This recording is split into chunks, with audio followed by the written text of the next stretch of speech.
চলতি বিশ্বকাপে শেষ ১৬ ম্যাচে মিশরের মুখোমুখি আর্জেন্টিনা, কিন্তু সবার নজর মাঠের চেয়ে বেশি ছিল রেফারির দিকে।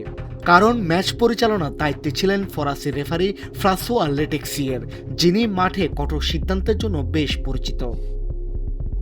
আর্জেন্টিনা জাতীয় দলের ম্যাচে এবারে প্রথম বাসি মুখে নামলেন তিনি। তবে আর্জেন্টিনার ডিফেন্ডার নিকোলাস তাগলিয়াফিকো তাকে খুব ভালো করে চেনেন।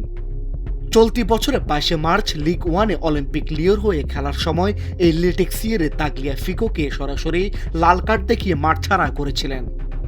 চলতি বিশ্বকাপেও আগের ২ ম্যাচে তিনি ৮টি হলুদ কার্ড দেখিয়েছেন। তবে এমন করা রেফারির ম্যাচেও টানটান উত্তেজনায় এক অবিশ্বাস্য গল্প লিখল আর্জেন্টিনা।